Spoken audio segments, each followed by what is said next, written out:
Tapi memang di Jakarta ini bagi saya yang penting kita bisa menguasai multi etnis para Ya, pemimpinnya. Nah ini yang sukses tuh contohnya Pak Anies kemarin. Satu lagi mungkin saya katakan Pak Fauji Bowo ya. ya. Nah, Pak Fauji Bowo itu mulai dengan ada pembangunan-pembangunan yang bersifat progresif ya, pembaharuan baik di sektor transportasi segala macam. Gubernur yang lain tinggal melanjutkan. Harus ada the newcomer, ya kan, the newcomer for governor DKI. Jadi harus ada pemimpin yang baru, new leader, tapi dia punya perspektif yang jelas. Dengar-dengar dari Nasdem ada Ahmad Saroni. Bang Saroni, Bang Saroni lumayan cukup udah masuk generasi milenial ini kan, fresh dia kan. Ada juga saya dengar Pumpida ya. Oh, Pumpida Hidayatullah. Bang Pumpida Hidayatullah. Nah ini juga luar biasa ini tokoh ini kan, karena dia tokoh yang sudah dikenal di generasi muda dan di masyarakat Jakarta.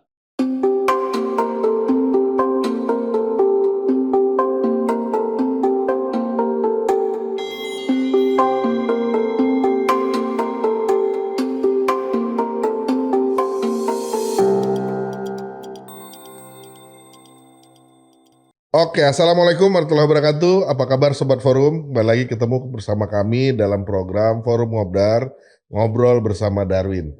Sebelumnya kami mengucapkan selamat Hari Raya Idul Fitri 1445 Hijriah. Mohon maaf lahir dan batin. Nah, kali ini kami hadir mengusung tema tentang Jakarta yang berubah nama menjadi DKJ. Nah, bertepatan dengan itu kami menghadirkan seorang narasumber yang merupakan salah seorang tokoh Muhammadiyah Jakarta. Beliau adalah Abang Dacepi. Apa kabar Bang? Alhamdulillah, luar biasa. Allahu Akbar. Allahu Akbar.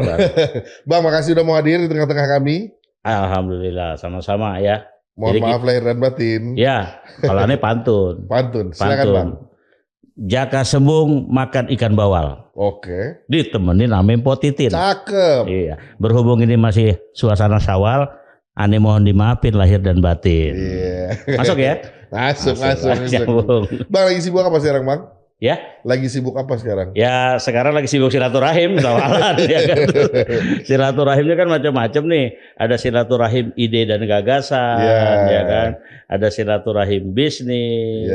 Ada silaturahim dalam rangka penambahan. Nambahnya jangan diterusin ya.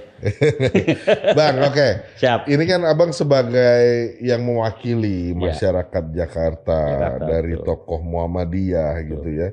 Abang melihat gimana Jakarta sekarang Bang? Jakarta, aduh, fine-fine aja ya. Aneh kan udah berkecimpung di Jakarta ini sejak aneh brojol gitu ya. Aneh lahir. Aneh asli Setiabudi nih. Oh. Lahir tahun 69, 22 April di Setiabudi. Namanya Bidan Kasimah. Nah, itu dekat SMA 3 itu. Iya. Makanya tetanggaan itu ada namanya. Akamsi berarti ya Bang nih. Ya? Akamsi. Akamsi apa tuh? Anak kampung sini. Oh iya, anak kampung sini. Iya. Betawi wilayah. Iya. Tapi sebenarnya aneh itu Siregar. Apa tuh? Sisa remaja Garut. Ada orang tua keturunan Garut kan gitu, dari Garut. Ya, kalau aneh bandingin dari sejak aneh lahir sampai dengan hari ini. Ya.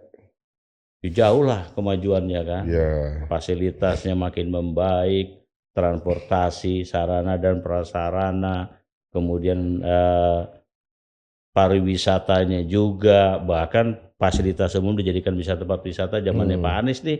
Bukan karena saya pendukungnya Pak Anies, tapi kenyataannya kayak begitu.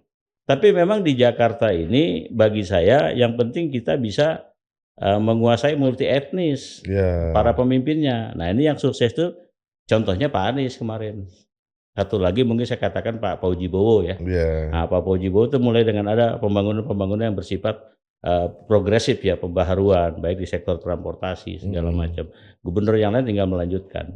Kalau Pak Anies ini kan kemarin saya lihat dengan resapan-resapan airnya, kemudian fasilitas-fasilitas umum, pinggir-pinggir jalan yang sudah rapi, bahkan tengah kota bisa menjadikan tempat wisata.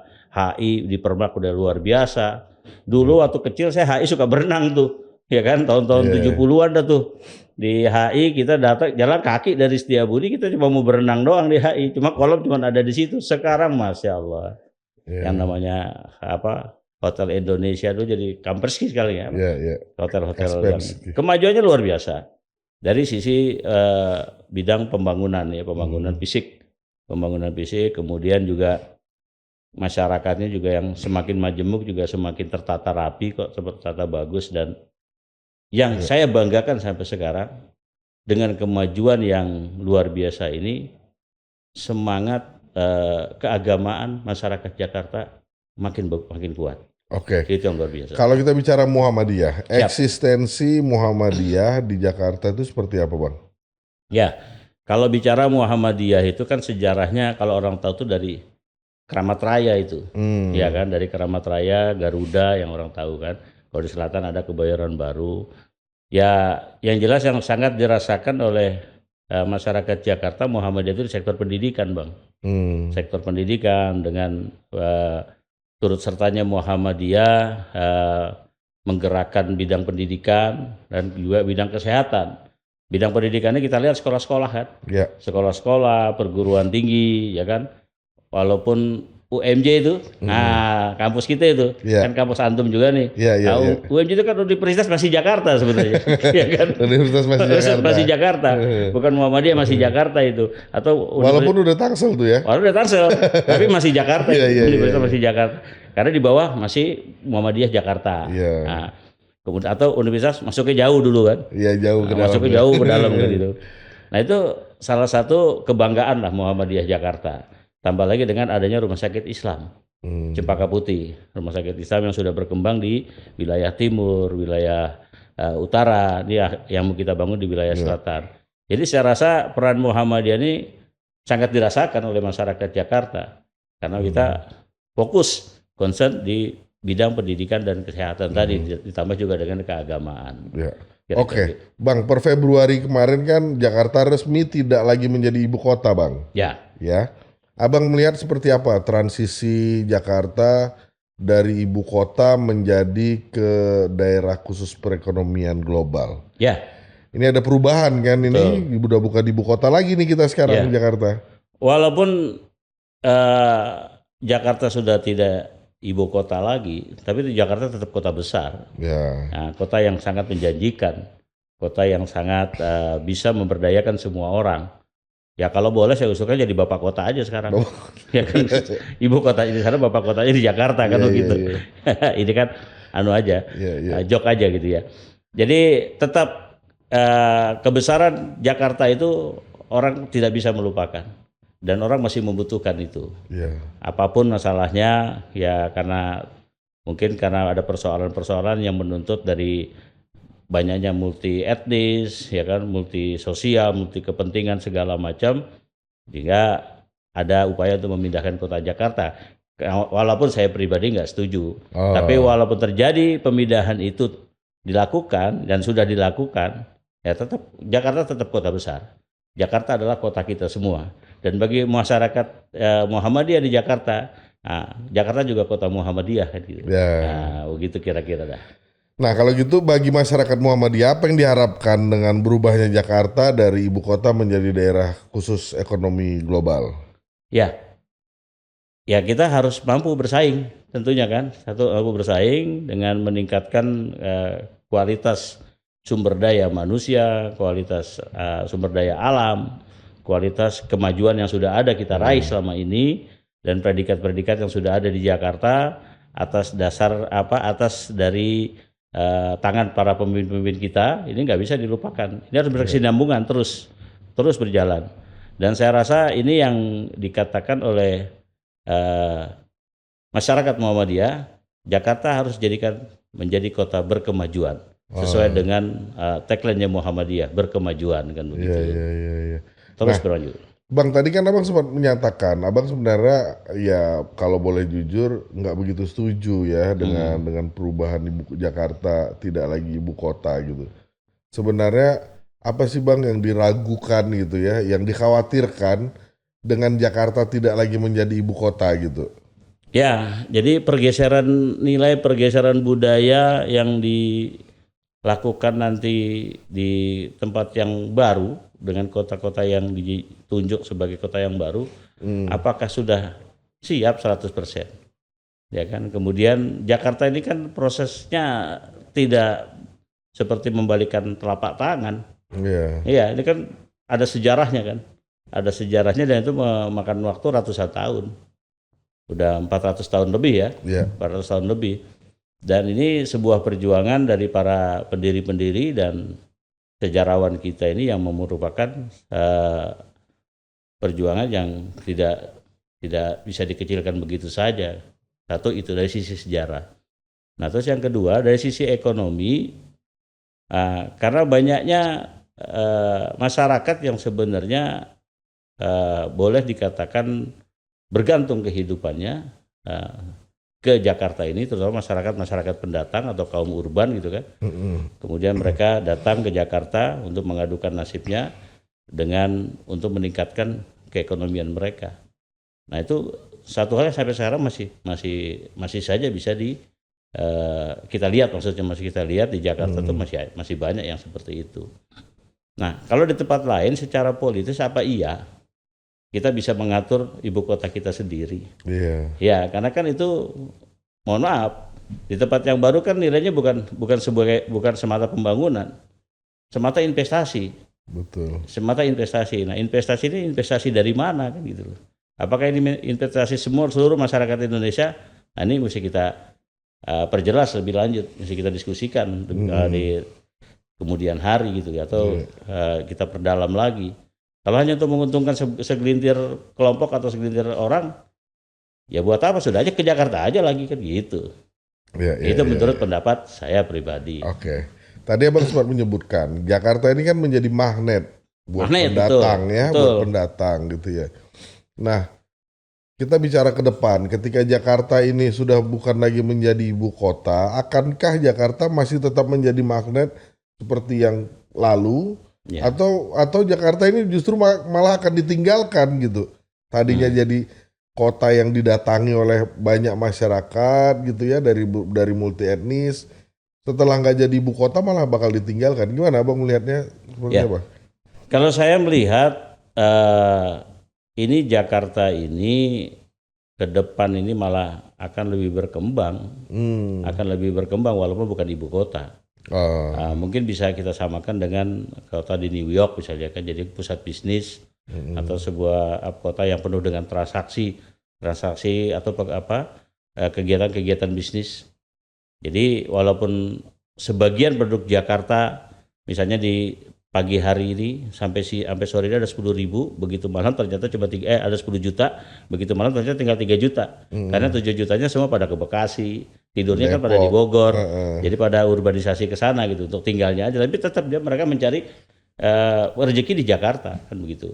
Karena Jakarta ini adalah kota yang sangat menjanjikan.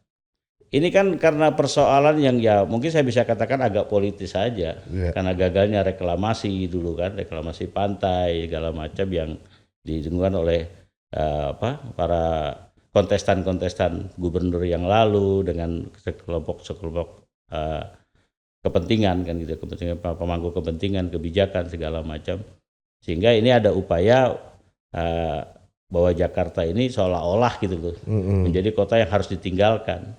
Padahal nyatanya nggak seperti itu. Nyatanya begitu dipimpin oleh Pak Anies, Jakarta is okay, it's fine, dan malah tambah grace roadnya tuh perkembangannya itu makin luar biasa saya lihat.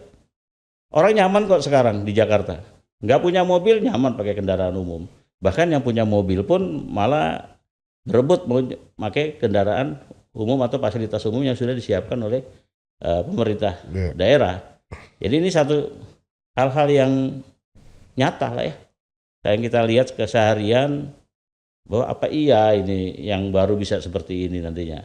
Sangat pesimis saya gitu loh, karena dengan kondisi yang sudah ada di Jakarta ini saya rasa semuanya sudah bisa kita penuhi, sudah bisa kita dapatkan, dan bisa kita raih kesuksesan hidup kita di kota kita yang besar ini, kota Jakarta.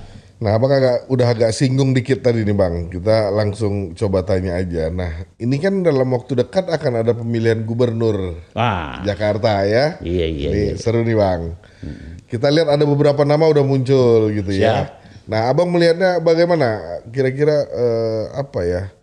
sosok atau figur seperti apa yang dibutuhkan Jakarta dengan statusnya bukan ibu kota lagi? Ya, saya melihat bahwa ke depan ini Jakarta harus dipimpin oleh seorang sosok yang tentunya sangat concern dengan perubahan dan kemajuan. Nah, untuk itu, kalau untuk perubahan dengan kemajuan, kayaknya sosok-sosok yang sudah, maaf ya, yang sudah senior gitu kan, kayaknya nggak pas lah ya, nggak pas. Jadi kita harus timbulkan satu sosok lagi yang mungkin tidak di antara para tokoh-tokoh yang selama ini muncul. Oke. Ya kan? Ya, artinya sosok baru gitu ya. Tokoh baru. Harus ada the newcomer, ya kan? The newcomer for governor DKI. Jadi harus ada pemimpin yang baru, new leader, tapi dia punya perspektif yang jelas. Dia punya visi misi yang jelas dengan kemajuan Jakarta. Dan sebagai orang Muhammadiyah, saya rasa dia bisa kerjasama dengan ormas Islam. Dua ormas Islam yang terbesar di Jakarta ini. Karena dua ormas Islam yang terbesar di Jakarta ini kalau sudah bisa dikuasai, waktu saya punya pengalaman dengan timnya Pak Fauji Bowo dulu. Kita kan tim suksesnya Pak Foke dulu kan. Nah, pinternya Pak Foke ini dulu bisa kita contoh.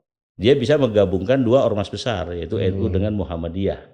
Nah, Muhammadiyah ada di situ kan itu. Nah, dua ormas besar ini bisa dirangkul oleh tokoh ini, insya Allah. Tapi harus yang fresh.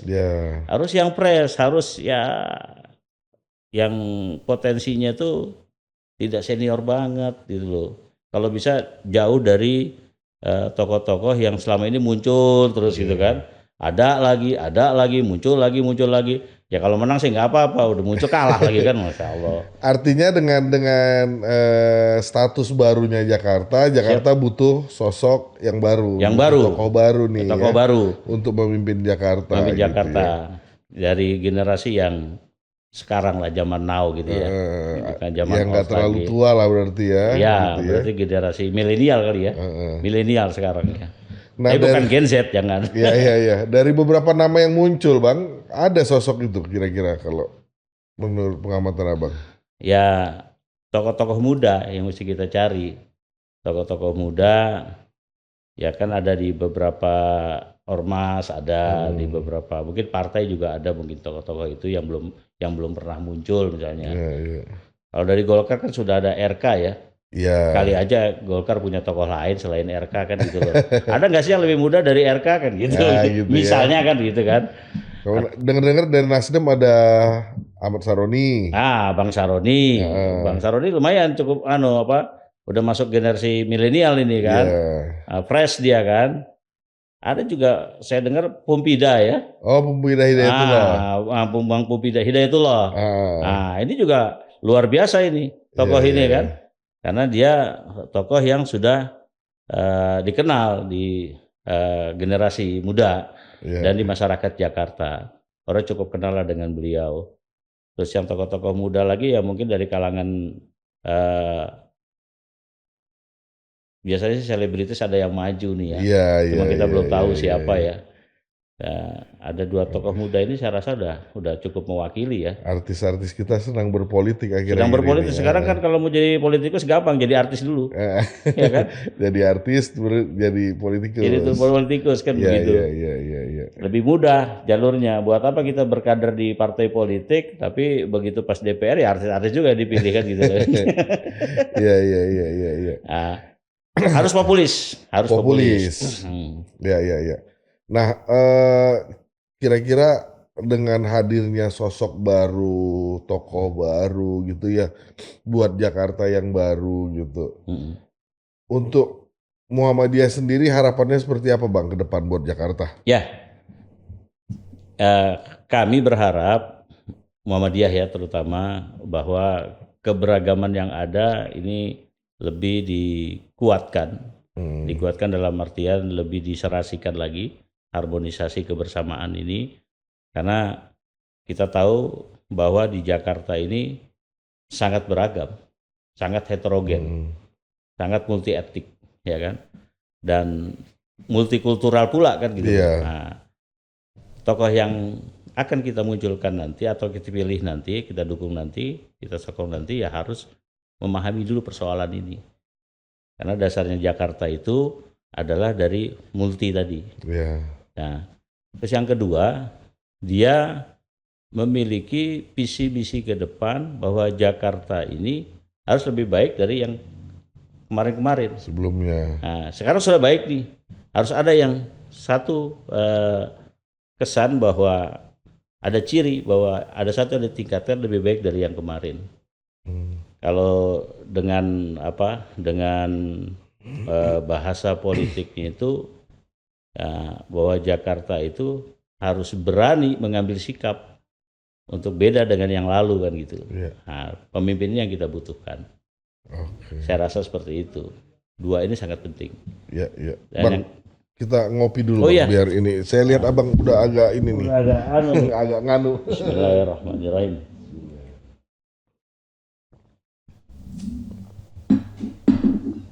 Gimana tadi Bang?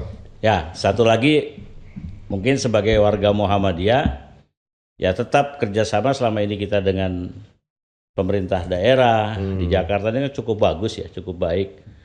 Nah ini saya rasa akan lebih diperkuat lagi, terutama untuk berkembangnya Muhammadiyah di Jakarta di sektor pendidikan. Sekarang udah tiga pilar di Muhammadiyah itu yang dikembangkan.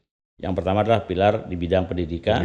Yang kedua sosial dan kesehatan, dan yang ketiga sekarang ekonomi dan kewirausahaan.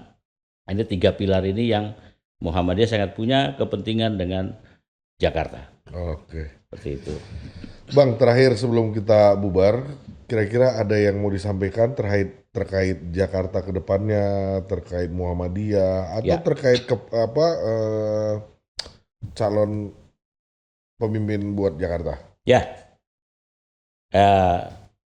harapan ya, harapan dan hayalan. Harapan dan hayalan. Jadi ke depan ini kami sebagai masyarakat Jakarta tentunya tidak hanya merasa puas sampai di sini untuk Jakarta. Yang penting bahwa Jakarta ini bisa menjadi milik bersama. Jadi Jakarta itu bisa mengangkat derajat kaum miskin kota, ya kan, menjadi naik kelas. Karena kedepannya saya berpikir bahwa Jakarta ini akan menjadi sebuah sentra bisnis, sentra ekonomi yang sangat kuat. Untuk itu rakyat jangan ditinggalkan. Jadi masyarakat Jakarta harus sama-sama maju dari sisi dengan mengangkat harkat, meningkatkan ekonomi mereka. Libatkan masyarakat Jakarta ini untuk meningkatkan ekonominya. Nah, ini sejalan dengan pilar ketiga di Muhammadiyah tadi, yaitu gerakan ekonomi dan kewirausahaan. Artinya ya seperti UMKM sekarang jangan dipersulit lah, ya kan? UMKM itu sebenarnya pilar ekonomi di tengah masyarakat. Jadi ini yang menjadikan Jakarta tetap kuat tentunya karena masyarakatnya kita angkat harkatnya, karena ekonominya kita berdayakan kan seperti itu. Nah, bagi saya pribadi memang ya kita harus dapat sesuatu dari Jakarta. Kita mendapatkan hal yang sifatnya keamanan, kenyamanan, kebersamaan, ya kan? Kenyamanan itu bisa dari sisi ekonomi, pendapatan segala macam, keamanan itu ya yang sekarang sudah kita dapatkan di jalan kita sudah tidak khawatir. Nah, ini yang saya harapkan dari pemimpin yang akan datang. Nah, dan saya yakin kalau misalnya ini dikomandani oleh seorang newcomer, pendatang baru, pendatang baru, apalagi kalau dia tidak ada intervensi di belakangnya dari kepentingan-kepentingan yang mendompleng sekelompok orang, dia lebih independen. Itu harapan kita. Oke. Bang, nggak terasa hampir setengah jam udah kita ngobrol-ngobrol. Masya Allah. Terima kasih banyak udah mau hadir berbagi bersama kami. Alhamdulillah. Semoga Bang selalu dalam keadaan sehat. Dengar-dengar mau ada program baru katanya. Iya, ada program baru. Di Forum Keadilan nih. Iya. Kasih bocoran dikit lah. Nah, kita mau bikin program podcast itu namanya KR ya. Oh, gitu ya. KR kita akan bikin namanya nanti dulu. Hah? Tapi program apa tuh Bang kira-kira? Itu semacam semacam podcast untuk dialog ekonomi. Satu, kayak jadi yang akan kita kerjasamakan nanti dengan beberapa tokoh. Oke, ekonomi ya. Ekonomi termasuk agama ya, keagamaan, kemudian termasuk sosial, politik segala macam. Itu akan kita angkat demi membuka wawasan masyarakat, terutama tentang Jakarta ini nanti. Terus yang kedua ya program off-air kita akan mainkan nanti. Oh gitu. Program off-air yang sifatnya fun edutainment. Oke. Jadi kita akan mendidik masyarakat itu dengan cara yang fun. Tidak semata-mata berdoktrinasi, tapi kita ajak mereka dengan sifatnya entertain ya. Edukasi dengan entertain. Jadi edutainment. Nah ini nanti yang akan kita garap bersama. Itu aja bocorannya 2. Yang terakhir tadi yang lucu-lucu itu? Nah itu, RK ya? Program komedi ya? Komedi. Sitkom ya, kayak semacam sitkom situasi, komedi situasi. Ya itu semacam kita mengangkat sebuah cerita-cerita yang akan kita angkat, berbagi kisah, kemudian kita akan tayangkan. Tapi ada message-nya, ada isinya. Isinya ya penuh dengan edukasi, pendidikan, terutama untuk keluarga juga ada. Seperti itulah kira-kira. Oke Bang, mudah-mudahan sukses. Alhamdulillah. Amin ya robbal alamin. Makasih banyak Bang. Siap. Udah mau berbagi dengan kami. Iya. Semoga sehat-sehat terus. Saya berpantun dulu kalau terakhir. Oh iya, silakan Bang. Berpantun dulu, ya kan. Pergi beli nangka sampai ke pasar. Asik. Nah, yang jualan perempuan kulitnya halus. Cakep. Mohon maaf nih kalau ada kata-kata saya yang kasar, karena saya bukan makhluk halus. Oke, Sobat Forum dimanapun Anda berada, itu tadi obrolan saya bersama Abang Cepi yang merupakan tokoh Muhammadiyah Jakarta. Saksikan terus Forum Ngobdar tentu saja di channel YouTube Forum Keadilan TV. Kami akan terus menghadirkan isu, topik, dan tema-tema terkini tentu saja dari dalam negeri. Jangan lupa tulis di kolom komentar kalau Sobat Forum punya masukan, punya ide, atau punya saran terhadap kami. Terima kasih. Assalamualaikum warahmatullahi wabarakatuh. Assalamualaikum warahmatullahi wabarakatuh.